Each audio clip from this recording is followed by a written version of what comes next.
All right, and we're live. Hey, everybody, social media audience. I'm Angela Humphreys with North Carolina School Choice, and today I have a special guest, very special, Dr. Terry Stoops of the John Locke Foundation. So let me give you a little introduction about Terry. He is the Vice President of Research and Director of Education Studies. One of the main reasons why we're having him on today to give us a breakdown of what's going on in NC education issues.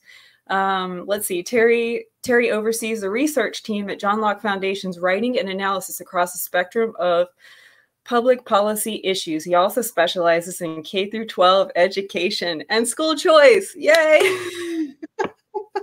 You don't get intros like that often, right? And let's not forget your education. Terry received a PhD in Social Foundations of Education from the University of Virginia Curry School of Education. So without further ado, welcome, Terry, everybody. Now is a great time for folks to post questions, share the live broadcast, and encourage folks in your community to definitely put Terry on the spot. He'll have a good answer, right, Terry? Yeah, we'll see. Well, welcome. Is there anything you'd like to share about yourself or the John Locke Foundation before we get started? Yeah, sure. I've been at the John Locke Foundation since 2005, and I was brought on analyzing education, and it was such a different environment then. It was dominated by Democrats in the legislature and of course the governor, and we didn't have a whole lot of school choice back then. We had a cap on charter schools and no voucher programs, and so what a huge difference a few years makes, and a shift in the General Assembly.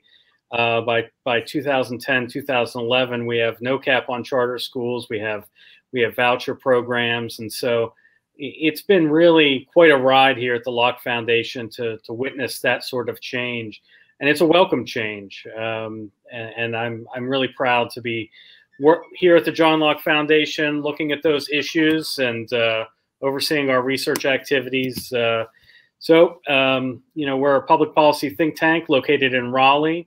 I oversee our research division, which covers healthcare, criminal justice, the budget, as you mentioned. Joe Coletti was on with you, and environment and regulation. So we look at basically those core issues, and we write about them and analyze them, and so I oversee all those activities as well as the K-12 education part. That's a lot. That's yeah, it is. So is doing a live stream a welcome break in your day? It is. It is. That's nice. Yeah. Awesome. I appreciate it. Well, tell us what you've been working on. I know you're doing, you get your hand in all these things going on throughout state policy, but lately I noticed John Locke Foundation has this Carolina Rebound, which, whether you want to talk about it or not, it does seem like a really useful tool for anyone that is not familiar with the different facets of NC government, right? Because Sure. you have the nice little breakdown. I know you guys have the big booklet annually, right? But now, is this the first time it's been online? Well, I'll back up a bit. We publish every 2 years. We publish North Carolina Policy Solutions, and that is our massive briefing book that covers basically all the major policy areas that we discuss here at the Locke Foundation, the research division discuss. Of course, we published that late last year, and everything was going fine. And then, COVID hit, and we realized that we needed to supplement what we wrote with a focus on the coronavirus response. And so that's really what Carolina Rebound is. It's both a separate publication, but it's really meant to be part of that larger North Carolina Policy Solutions. And Policy Solutions is on our webpage. If you go to our homepage and there's a drop down for explore issues, that's basically our policy guide. Anyone can access that information, but Carolina Rebound was a way for us to supplement that briefing book and in response to coronavirus, and the education part focuses on something I won't say something specific, but the idea behind the education section in Carolina Rebound is to maximize flexibility. We have no idea what to expect in August when kids go back to school. We have no idea what parents want to send their kids back, which parents don't. We don't know what parents are demanding. We don't know what schools are going to do. And so the natural reaction to uncertainty is to maximize flexibility and to give parents as many choices as possible. Mm-hmm. This includes online options. This includes a more robust voucher program. This should require expansion of charter schools, because parents are going to have different needs as we head into this uncertainty in the fall. So really the idea that I went into writing about what we need to do as a response to coronavirus was to maximize flexibility. Unfortunately, some of that is happening, but not to the degree that I wish it would. And I don't know if the General Assembly is really going to be open to maximizing the freedom of parents to be able to choose education. It doesn't seem like they're heading in that direction, unfortunately. So when you're talking about maximizing flexibility, I'm sure prior to mid-March, when school was put on pause kind of for the year, face-to-face school was put on pause in a lot of cases in public education, not necessarily with the charter community, right? And I don't know what those percentages are off the top of my head, whereas you might. Like, okay, this percentage of traditional public schools was put on pause. They may have gotten a little bit of virtual supplementation, but in general, we're all going to be struggling with an educational gap, right? For several missed months of school. But prior to all this, kind of what my long question, sorry, it's such a pet peeve seeing these questions asked too, right? But long story short, people probably didn't know that virtual school existed prior to COVID-19. And so now they have this awareness. Is there a cap on virtual schools in North Carolina? I know we have public charters that you would think anyone could get into, because charters are public school options for NC families. Their zip code does not limit them to accessing a charter typically. So if I want to drive into Franklin County, Durham County, and choose a school over there that is accepting enrolled students, I have that liberty to do so. But what kind of liberties do we have if we're looking for free, not really free, but another public option where we're not paying a tuition? Are you familiar with that? I have a call out to NCVPS and I haven't talked to them yet. Yeah, well, the North Carolina Virtual Public School provides courses mainly. It's not a full-time virtual school, so okay. It'll give some students options, but it's not that full-time virtual experience. We have 2 virtual charter schools in North Carolina. Both are capped, and it's a hard cap. And essentially what happened was, this is an interesting case. A few years ago, they tried to go through the normal charter school approval process. And the State Board of Education essentially refused to listen to their charter application, refused to entertain it. And so they went to the General Assembly and said, listen, we're not getting a fair shake from the State Board of Education. Will you authorize legislation that will allow us to exist? And so our 2 virtual charter schools actually exist through legislation rather than through the traditional charter school approval process, which would go through the State Board of Education. The enrollment for those schools is capped. I believe it's around 2,700 at this point. One of the virtual charter schools went before the State Board of Education this month to request an expansion of their enrollment to around 2,900. I don't think this is going to go anywhere near the demand that they're going to have. I believe what they said was that they had a 3,100 applications. This is one of the virtual charter schools, the Cyber Academy, North Carolina Cyber Academy. They had 3,100 applications for about 430 seats. And so they were asking the State Board of Education to expand to be able to at least accommodate some of that demand. I think that demand is really just the tip of the iceberg. I think that parents, once they realize that this school exists, are going to want seats at it. But the State Board of Education has been reluctant to expand enrollment at these schools because, admittedly, they've struggled with performance, and there's a lot of reasons why that is. So, we're going to there's gonna be a reckoning here in a couple months where the demand for full-time virtual education is going to run up against the charter school cap that's been imposed by the General Assembly and the State Board of Education. And I think parents are going to be tremendously unhappy when they realize that they can't have their child enrolled at that school. Sure, I agree. I heard there was a cap, but I wanted someone to verify it. So I think that's really unfortunate for North Carolinians.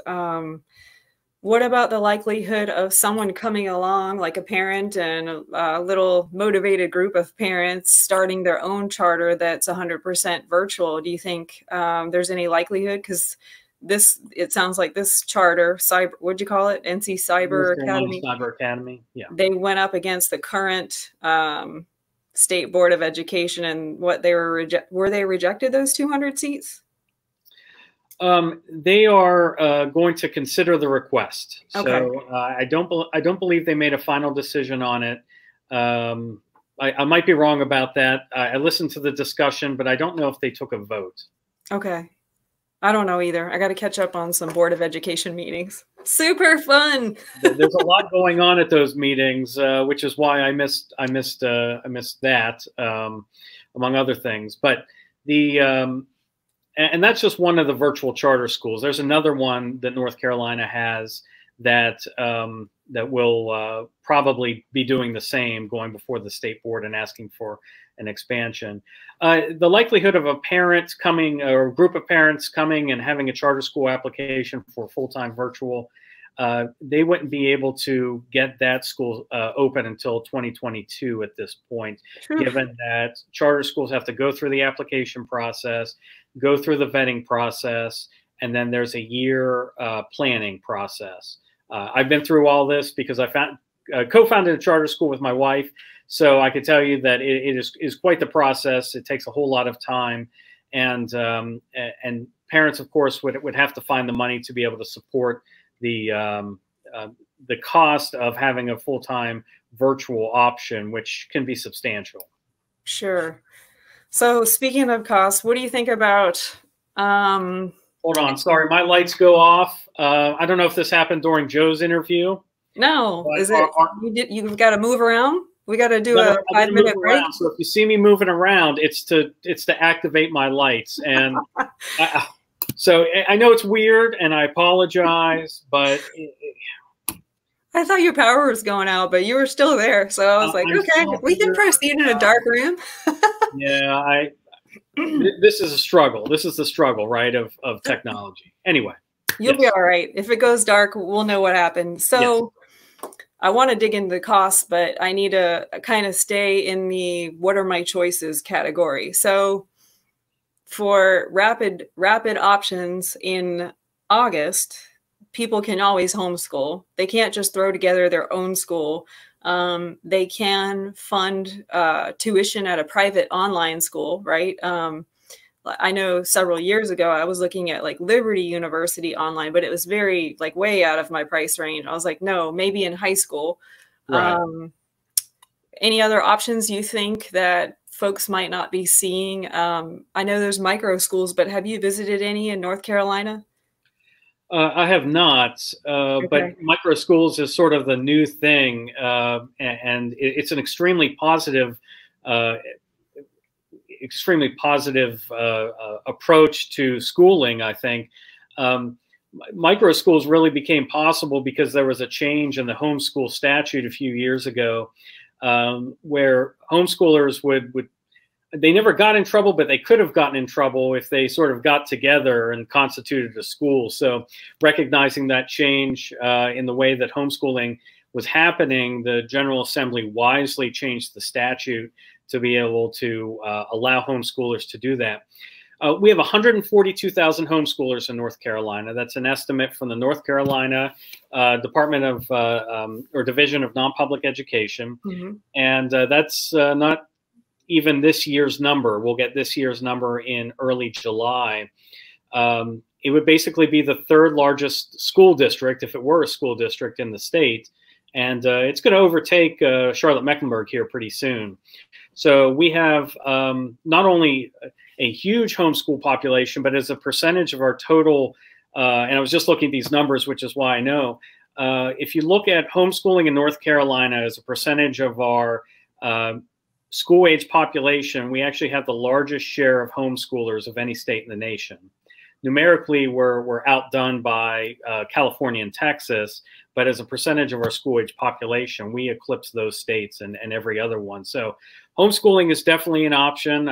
I'm hoping that, and I trust that a lot of parents are going to go that route. I don't know. I've been hearing a lot of people believe that the homeschool population is going to increase by 20%. I don't know if I'm going to say 20%, but I think we're going to well eclipse what our recent increases have been, which have been in the 3 or 4% range. We'll go way beyond that once we get to next year.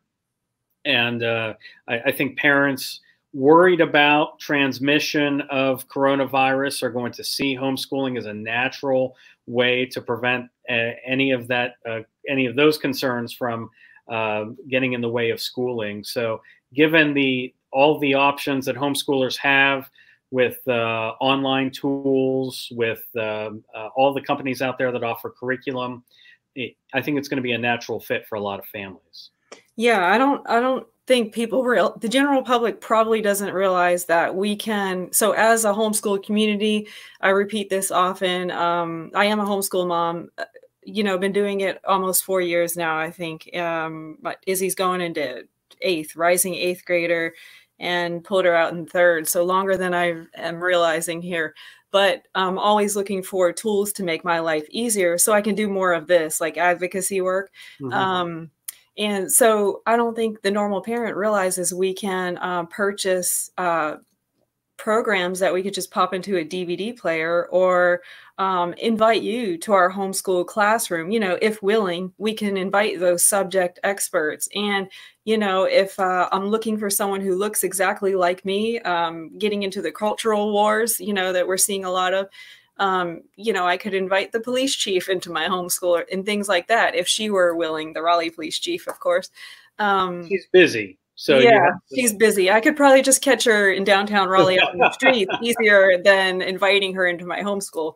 But we have so going back to the maximum flexibility, homeschoolers do have that, but the general public doesn't hear about that so much. But what we hear in the meantime is stuff about Harvard law, lodging those attacks on homeschoolers that we're at home abusing our children. Like, what? No, we're just looking for an alternative. I didn't leave the government-run school system because I wanted to be secluded with the white race. That's not what happened at all. I just got tired of delousing my kid after several weeks in a tiny school community, and that was it. And kids were looking out, so there were, not supervision and minor things, but minor things started adding up. And I found that I had a homeschool community nearby, and so I could rely on them, ask them questions.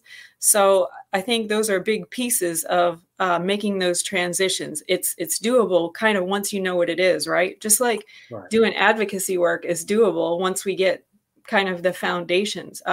Being an informed citizen is doable once we figure out where the right information is, right? Or a balanced source of information. So there's always like a lot of sifting. So it is interesting that, we're going over NC virtual public school is just a supplemental, right? And I've heard cases in Wake County where I think you have to pay for that, which is mind-boggling to me. Don't you have to pay for those supplemental courses where people's tax dollars going? You know what I mean? Mm-hmm. So can you speak to the cost of that at all? Maybe not, right?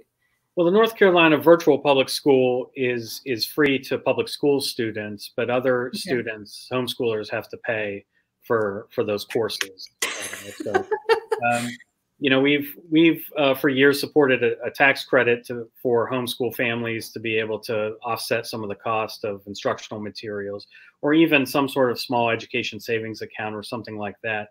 I know that there's a split in the homeschool community. Mm-hmm. Some people would welcome even a small $500 supplement, which would, I think, on average, cover most of the cost of curricula and other instructional materials.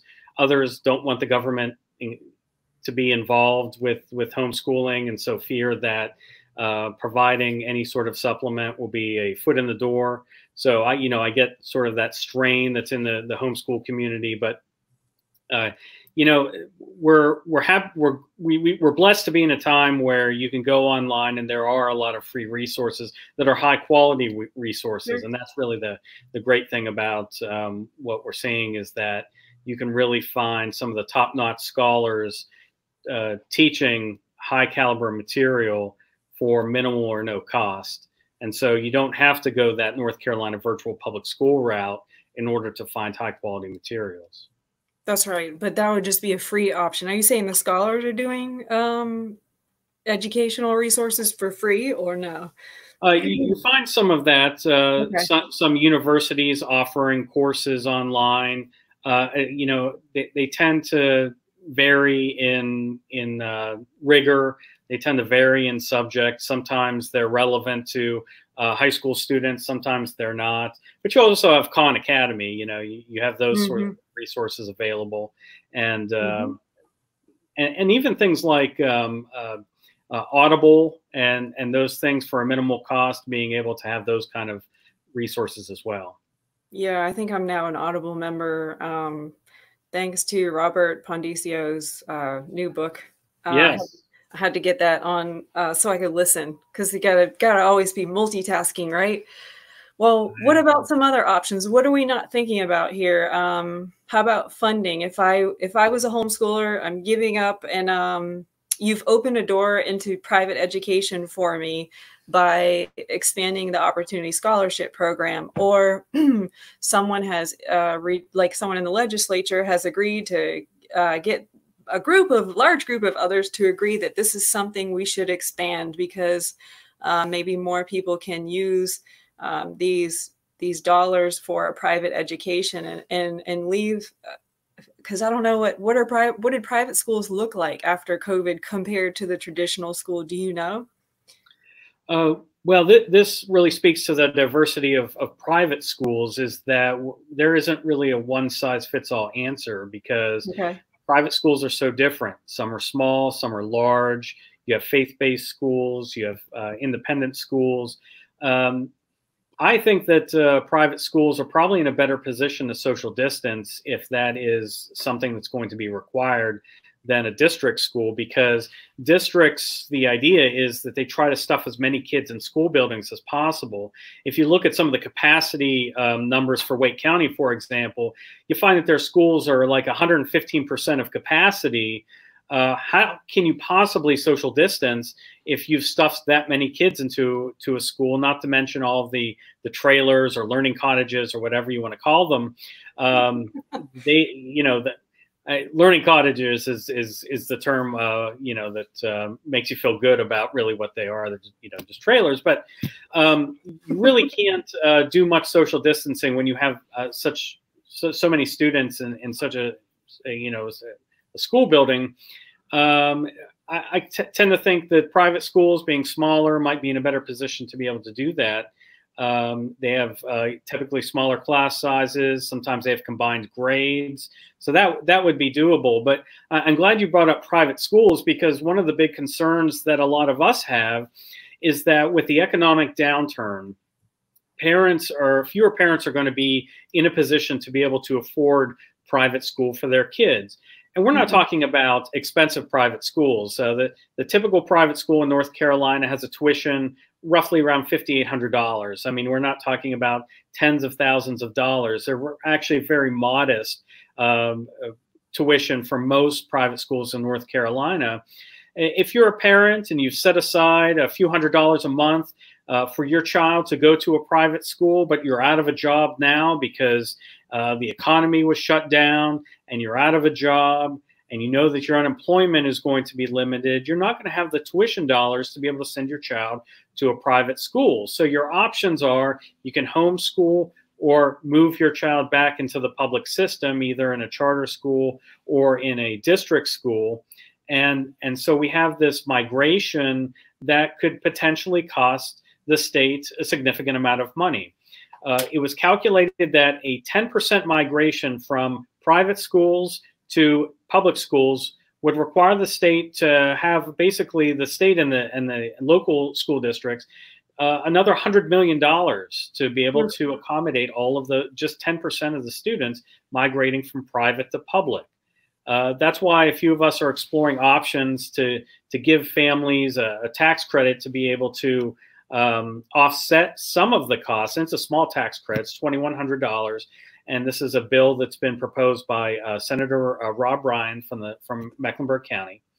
To be able to encourage more parents to keep their kids in private school, because the percentage of parents that are receiving a voucher is pretty small.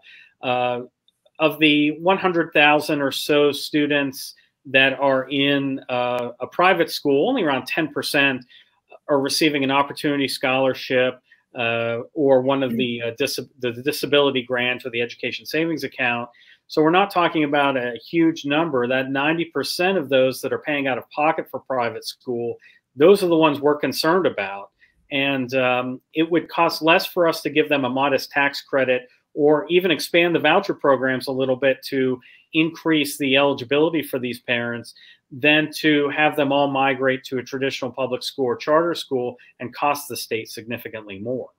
Sure. But so when you talk about buildings and crowding and the ability versus not having the ability to socially distance, I would think those who always want more money are like, ooh, their ears are twitching, right?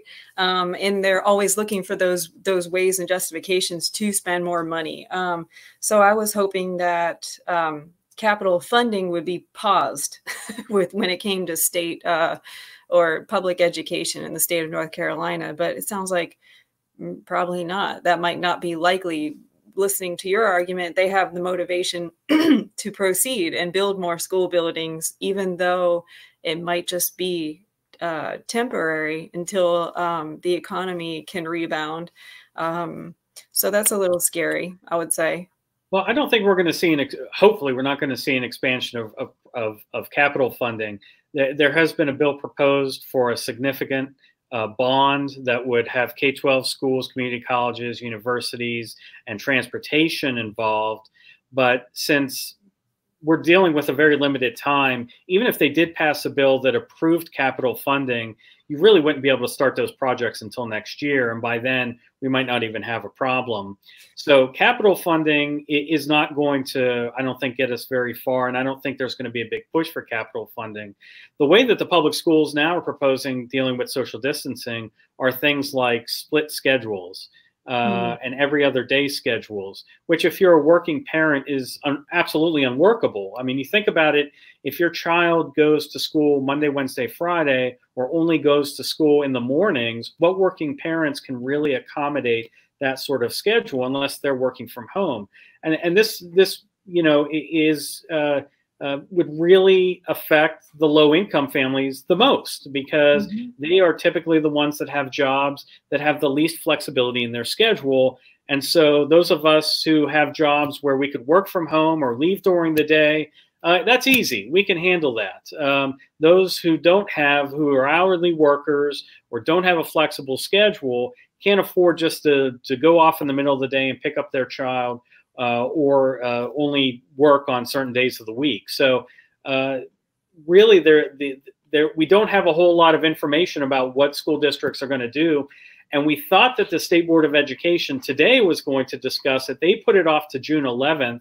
And really, they have absolutely no idea how they're going to handle the upcoming school year. And that should be scary to any parent listening, that those who are supposed to give us guidance on what to do for the next school year really have no idea what direction they're going in. Let me eyeball some comments here. I forgot to do that. Sorry, everybody. Thanks for watching, by the way. So people were just commenting as we were chatting. So starting at the beginning, I know Rebecca Deese is she's been motivated for a while to try to expand the disabilities grant, the ESA, the Opportunity Scholarship. So we did a broadcast together. And so she's talking about a bill that I think you can see. I'll put it up on the screen. But I can't. Okay, so maybe Senate Bill 857, but I don't remember what that one is off the top of my head. Do you remember, Terry? That's the tax credit that Senator Okay. Rob, I believe it's the tax credit Senator Rob Ryan introduced for private school parents. Okay. And then let's see what else. David asks, why isn't there more online? Let's put it up. Why isn't there more online competency-based instruction? It would be more budget-friendly and help with school crowding issues. Thank you guys for commenting and asking us some questions, or asking Terry, really, right? No, it's great. And hello to Dave. The reason is that educators don't trust online education.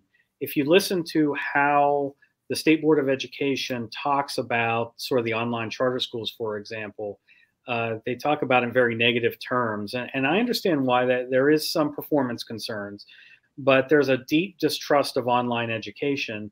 And in fact, a lot of teachers will argue that online education they'll talk about it as inferior, that it really is disservice to kids. So there's still a pretty big mistrust of online education. And there's a sense that, online education isn't ready for prime time. And they'll point to all of the online education that did and didn't occur during the school closures as evidence of that. But I think really online competency-based instruction is the future of education. So David is really thinking ahead here. He's exactly right. It is budget friendly. It helps with school crowding. But until we get over our concerns about online education, well, not we, because we believe in it, but the State Board of Education, I can say that they probably don't. Thank you, David, and thanks, Terry, for answering. Yeah, I think David's question kind of bounces off the stopping the capital funding or expanding capital funding or CIP 7-year plans was really what I was thinking, where we have an ongoing 7-year plan in Wake County, in lots of counties throughout the state, to continue to spend money on building. So that's kind of what I was thinking. And so if people were home doing school or in those online learning communities, we wouldn't necessarily need all those buildings. It was kind of, I don't know if my logic's working out right. No, it is. I mean, okay. One of the things that I would recommend is that if we wanted to reduce the number of students in traditional school buildings, then we could take advantage of other buildings that we have available. In other words, you could disperse the students. And one way to do that would be to incentivize them to go to a private school or charter school. I mean, there are ways to think about this creatively that I don't think are really being considered. And if they are being considered, no one's really talking about it to the public. And Sev's question is excellent here. We can talk a little bit about the federal money because there really isn't a movement to do any tax incentives for homeschool families, or mostly because they spent such an enormous amount of money for the CARES Act and the coronavirus amount of money. They don't want to mess with any of the tax code. They really need as much money as possible. So that's one of the reasons why we don't see a tax credit for homeschool families. There has been movement at the federal level. The Trump administration has talked about a voucher program, seed money basically for a voucher program that would be given to states, and states would be able to kind of decide how that money is spent for private school students.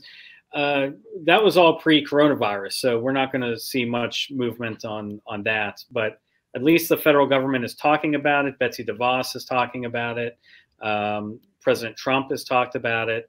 So basically, depending on what happens in November, we could see in the next couple of years a movement toward more federal money for private school education. Or not. Joe Biden has talked about pulling money from charter schools, which are public schools, obviously, but we can go two directions on school choice depending on in November. We could either go backwards at the federal level or we could go ahead. It really depends on who you vote for president. Mm-hmm. Yeah, Joe Biden has some ambiguous language on his website. at the very end of like one of his YouTube videos. It was like, oh, your education should not be determined by your zip code. And I'm like, he's letting people, he's creating this illusion that he's for school choice using those buzzwords. And in another clip, he's like, if I'm president, I will, do you remember the exact terminology? I don't remember the exact, you know, we're probably thinking of the same clip that Corey DeAngelis put up, because basically I get all of my news from Corey DeAngelis and the Reason Foundation, who is basically, if you need to follow anyone on Twitter, he's the guy. Yeah, he basically said in an interview, I believe it may have been with the National Education Association, that he doesn't like those charter schools, and I'm not sure he understands what a charter school is necessarily, but you know, that's a whole separate matter. And the critical piece about Joe Biden is that I believe Corey will tell us all that Joe Biden used a private school, and then he sent his son to a private school. Like some of the folks who are watching right now, they realize that in North Carolina, that same thing has happened with a lot of our lawmakers.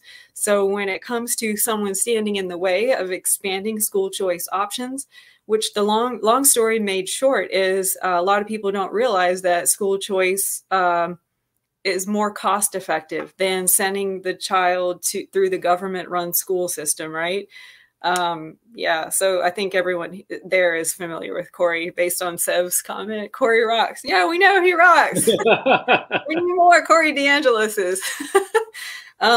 But yeah, and I would definitely love to have some more activists too. So any of you watching, if you ever want to help me look for school choice hypocrites in North Carolina, it's so much fun when you are uncovering that folks like Representative Greg Meyer, you know, attended a private school, and 50% of his school in Ohio receives scholarship funding. So could you imagine taking away 50% of a private school community's funding? Like, when you really drive those points home and do it publicly on Twitter, there is something to be said about that. But that research takes time, as you probably know very well, Terry. But those probably aren't going to be things that you dig into. You're doing more of that policy stuff. Yeah, that's right. Although I tell you what really gets me annoyed is Roy Cooper sending his daughter to a private school here in Raleigh and talking about, you know, speaking out against vouchers. You know, the hypocrisy across the board is pretty substantial. Mm-hmm. The owner of WRAL, Jim Goodnight, or Goodman, sorry, he is on the board and of a private school here in Raleigh. Okay. His whole family basically is on the board of that private school that receives Opportunity Scholarship and disability grant students, and you know, the organizations that he funds, the basically the media organization that he runs is grossly anti-school choice, and that's really frustrating to someone that has invested their time in the success of a private school, is trying to prevent others from getting that opportunity. Yeah, and we even have folks on the state level, the Department of the State Board of Education. I've called out JB Buxton because he's on the board of a charter school, yet he votes against charter schools to be passed so that we have more in the state. So I think, you know, even if there's only 3 people watching, if those 3 people go tell 10 people, you know, we could have a movement. You know, someone called me yesterday that was a candidate and was saying, yeah, you're a one-man movement. Oh, that's not the kind of movement I want to be. That's not a very good movement. So yeah, so just to remind everybody, I do have a website that's up and running, been up and running for a while. I do have t-shirts that I'm probably going to give Rebecca one because she's been helping out an awful lot. The website is northcarolinaschoolchoice.com. If you guys could go there and subscribe, I'm not going to spam you because all I'm doing is just building that database. Don't make me send you a survey and collect data that way like everybody else is doing, or a poll, right? But getting back to Can we talk about expanding those programs any further? What can the general public do? So if I just walked into this and said, "Oh yeah, I might not have a job in the fall. How am I going to pay for Thales Academy or whoever?" Yeah, why don't I lobby for that 2100 that you were talking about?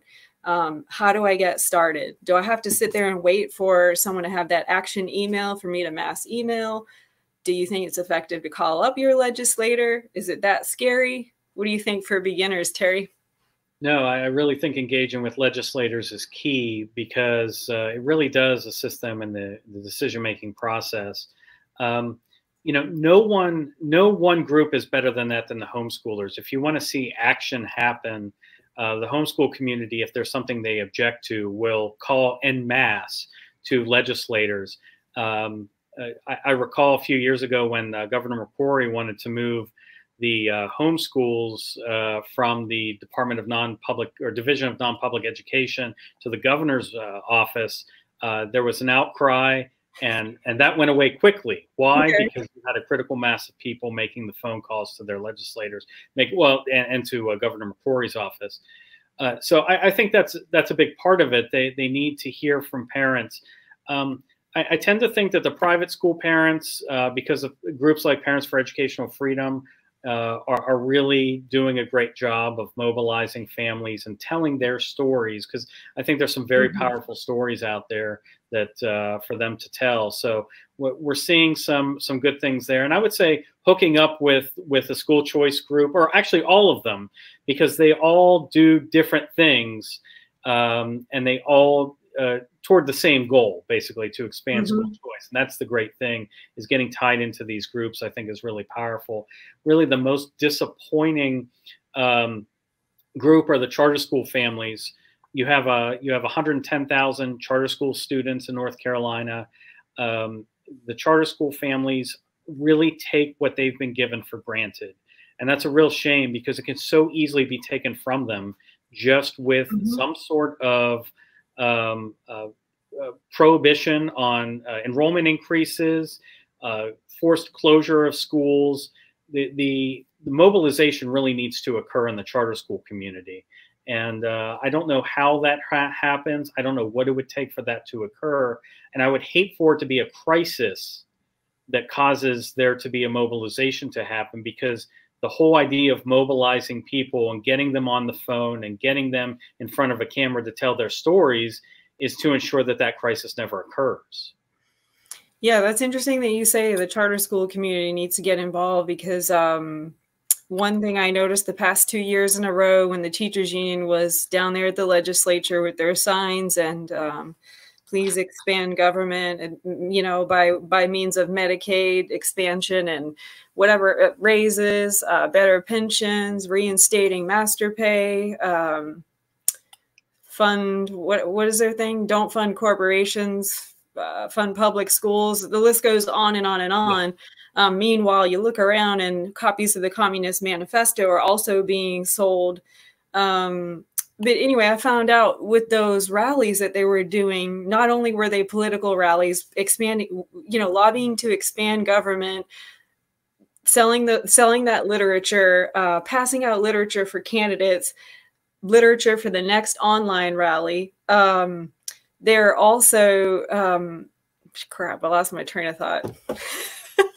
Well, I was going to say there's charter school teachers there. The charter school community reached out and said, I'm sympathetic to what you're saying, but I'm going to go down to lobby for more pay. And I'm like, I don't think your pay is at stake here. Like, just because the public school community is going down there doesn't mean that involved the charter school public community. Isn't their pay established by their little independent board, which you could speak to, because you're probably on a charter school board? No one will allow me on a charter school board for whatever reason. Maybe that's indicative of I don't know what it is, but they won't allow me on any boards.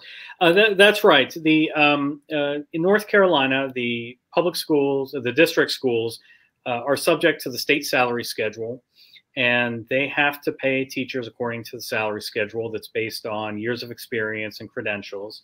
And there's usually a small supplement that the local school district adds to that. Of course, if you're in Wake County, it's a pretty big supplement. Charter schools have the flexibility to create any sort of salary schedule or salary arrangement that they want. And this could include some sort of merit pay, incentive pay. And that's really what's, I think, is really powerful about North Carolina's charter schools. I actually think that districts should also have that flexibility to be able to create a pay system that meets the needs of their districts, but they're unable to right now.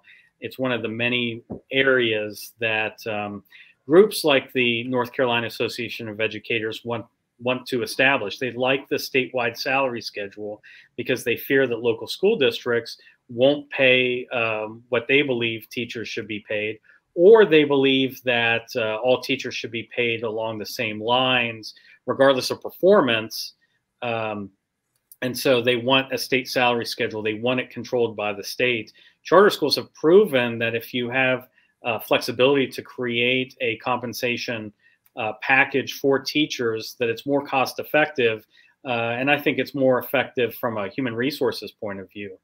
Our pension system in North Carolina is in okay shape right now, but it's not going to be in a few years. And so you see many charter schools not opting to participate in the state pension program, instead offering different sort of retirement options for their teachers and save a tremendous amount of money by doing so. That's great. And so if they if they didn't just go with the flow, they were able to innovate and come up with solutions on their own, which is kind of where we are with COVID-19 and education. And well, the fact that schools were closed down, nobody can adapt. The fact that businesses were closed down, well, they can't innovate those new ways. Well, now they can, I guess, in phase 2, right? We did have takeout restaurants and all that stuff and virtual learning. But I just wish we could have adapted more in the education. Well, we'll see in the fall, right? Maybe they'll be. Yeah, well, we will. And let's talk about the closures, because, you know, what we have right now is a state budget that's down by about $5 billion, $5 billion. The state spends about 9.7, or last year spent $9.7 billion in state money for the districts and charters. And so there's going to be an issue here. That's a significant part of North Carolina's state budget. We're seeing, while we have an unreserved cash balance that we'll have available, while we have a rainy day fund that's available, it won't quite be enough to cover the gap. And so there's going to be some concern here. I think it's a logical concern from charter schools and districts about the availability of funds. Now, this would normally be an opportunity to find areas of cost savings, find ways to streamline your operation. Instead, what a lot of districts are doing are just complaining about the fact that the state is not giving them what they deserve. And that's really what's frustrating, is that what they should be doing right now is finding operational savings, making the cuts where they should make them in anticipation of having less revenue for the upcoming year. And instead, we're seeing a complete disregard for that sort of approach. And instead, it's a give us our money or else mentality that they're presenting to the members of the General Assembly, some of which are simply dismissing them. Like Craig Horn, for example. There were teachers that were asking Representative Craig Horn about a raise for next year. And Craig laughed. And he had every reason to laugh. I'm going to laugh too. We should all laugh. We will barely have enough money to scrape by just to get our schools open, let alone giving teachers a raise. And I think that reality really hasn't set in for a lot of the school districts. It hasn't set in for a lot of the district teachers, and certainly hasn't set in for groups like the North Carolina Association of Educators. Never. It will never set in for the North Carolina Association of Educators. So if you guys, the listeners and viewers, if you need someone to attack based on spending more of your tax dollars, go look them up. North Carolina Association of Educators. Sounds innocent, right, in their name, but it is a special interest group that cannot get enough of your money. Let's see what, let me catch up on some comments here. Sevs, I'm not sure what you're talking about. 6,500 had to buy a track clock timer. I want to point out, I want to go back to Rebecca's comment about ESAs. I don't know where it is, but she said, okay, here it is. She's been denied for all of the programs, I think, a couple years in a row.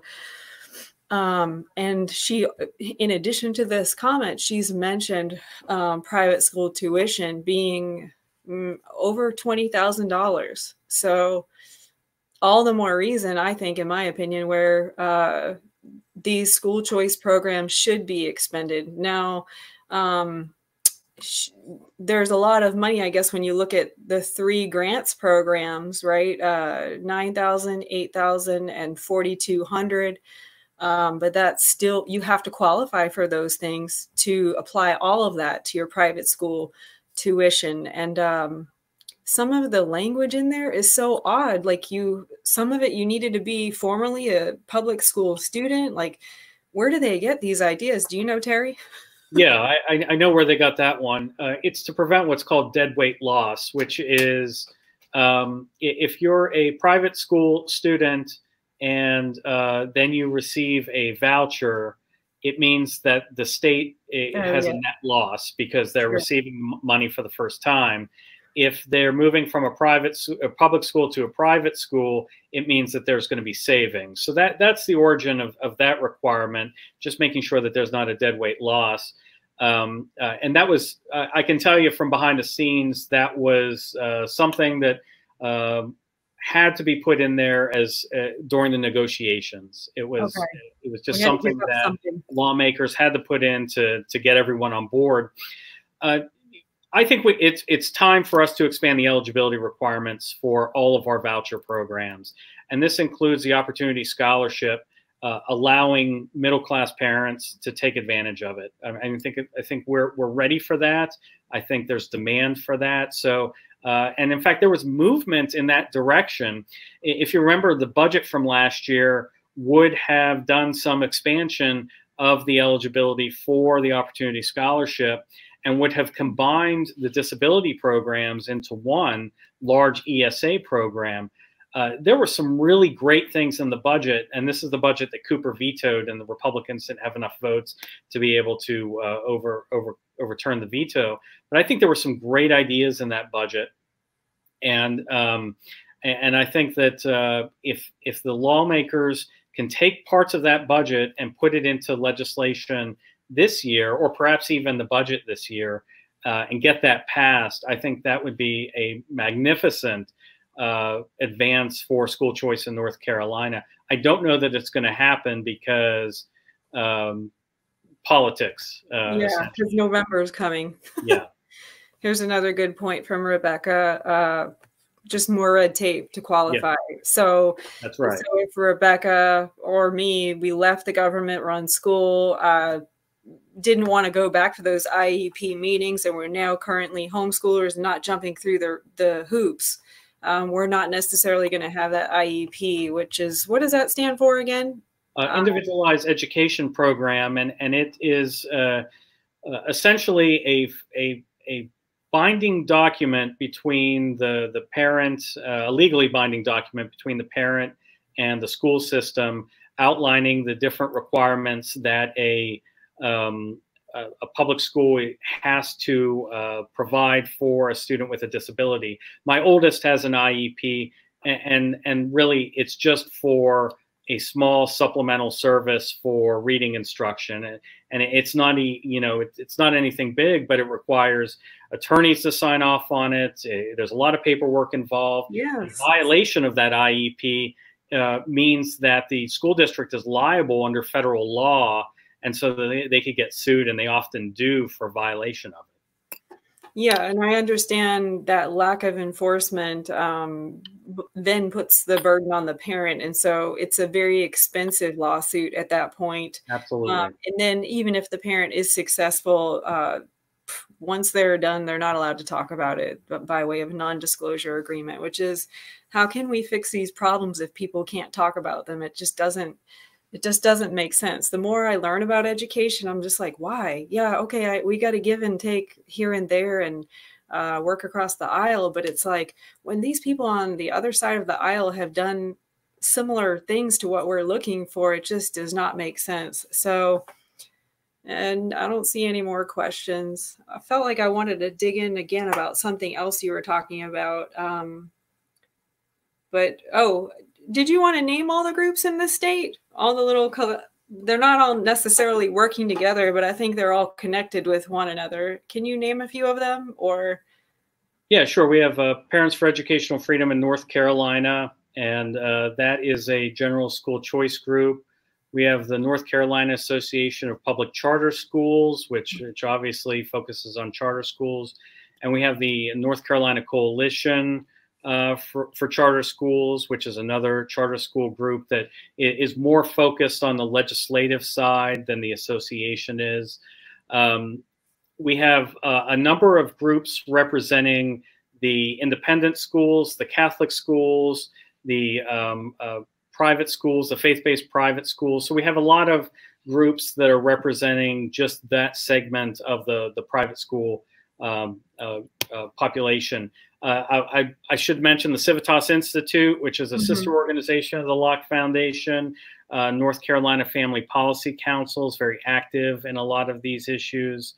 If anyone's interested in higher education, the Martin Center for Academic Renewal is a sister organization of ours that works just on higher education issues.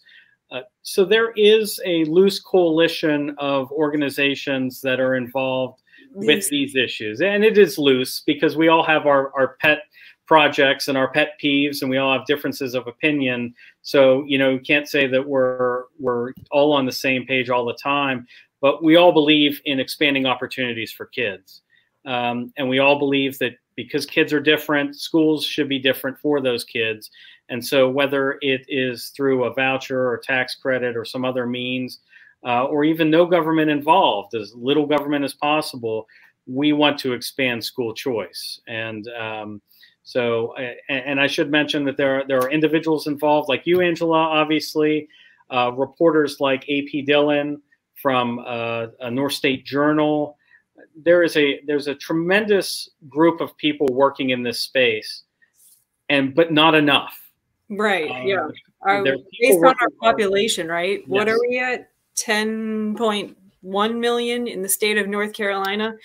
How much of that population do you think is actually advocating for good education, or who's advocating for education, period, in our state? I know someone, I think it was probably Dan Forrest, who said something about, the NCAE sounds, big and bad, but when it came down to looking at the percentage of teachers who were actually involved, it was a very small, it was 5% of teachers or something.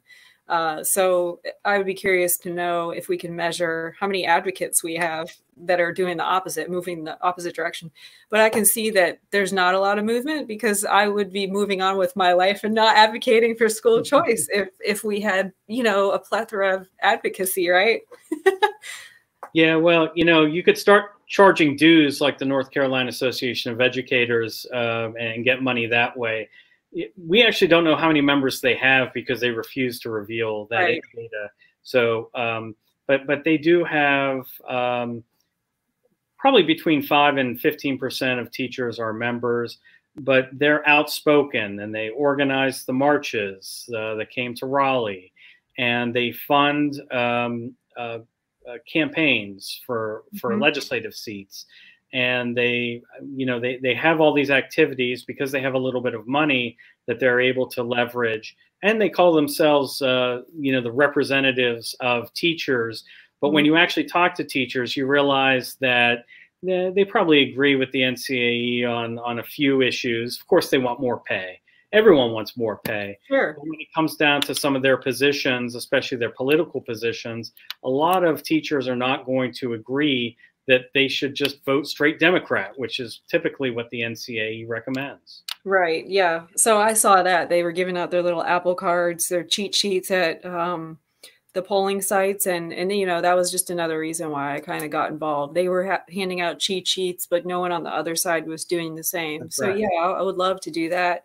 But getting professionally organized, I think, somehow restricts that. So that's the disadvantage of taking money. I think I want to impact those elections, but I haven't figured out how to do it because I'm down too many rabbit holes, I guess you could say. Yes, you are. But not getting paid. Well, you do a great job here in Wake County, trying to cover as many issues here. And you know, you and I live in Wake County. I know some of the people watching do not. Wake County is a whole different beast on a whole different level. Mm-hmm. And since the GOP isn't as strong here as it could be or should be, it really just some core activists are really the heart of conservatism in Wake County, and you're one of those. So, you know, without you, Angela, I'm not quite sure what it would look like here in Wake County. Oh my! For sure. Oh, that's so sweet. It would just be quieter without me. I have a feeling we'd all be paying more taxes, and then that's a problem. Oh, I don't know if I have that impact yet. It would be nice if I did. Yeah, that would... you get the information out to people, and I think I think you have more of an impact on those issues than you think. But we can talk about that another time. Very cool. Well, if you guys don't have any final questions, I'll probably cut Terry loose. It's been 1 hour and 1 minute. I could talk to you much longer. Thank you, Rebecca. I'm awesome. Someone has to write Terry is awesome too, so I can put that on the screen. No, you don't have to write that. What's that little blue thing? But I do want to invite anyone who's listened or written a comment to please contact me directly. I'm happy to talk to you. Contact me here at the Locke Foundation, tstoops@johnlocke.org. Oh, Lord, what is that? No way. Wake County Superintendent. Yeah, you wouldn't want that. The pay's good, but that's having to deal with the school board would be difficult. So no way. And I just want to give a quick shout out to Sev, because I believe it was Sev that had a post on Facebook about the the interim superintendent of Wayne County, James Merrill, who used to be superintendent in Wake County, getting something like $22,000 a month or something along those lines to be the interim superintendent in Wayne County. And I believe it was Sev that had that post there. If not, I encourage everyone to see what's going on there, because you know, here's an instance where the superintendent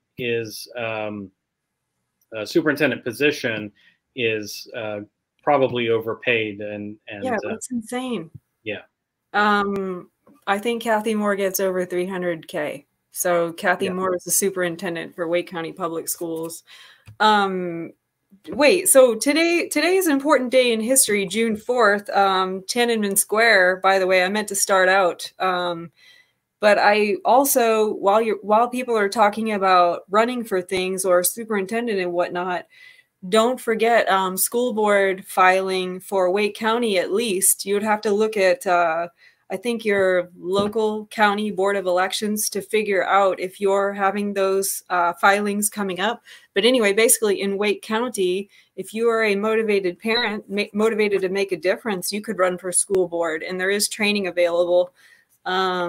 I know with at least Leadership Institute, you can train as a candidate. I don't know if we have anything locally. It doesn't really matter. You can get digital online training. What are these last few comments?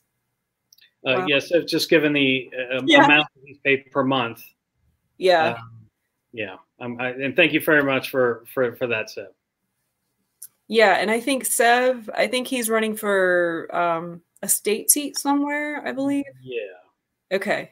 So yeah, I'm always looking to elevate candidates, especially those who are school choice advocates. I know that some folks don't always know where they stand on school choice. The issue is confusing for candidates as well as the general public. And just a final note is that it's a cost savings normally to the taxpayers, right? So when you hear things like vouchers, it's not an entitlement program. Just saying this to the viewers, right, Terry? That's right.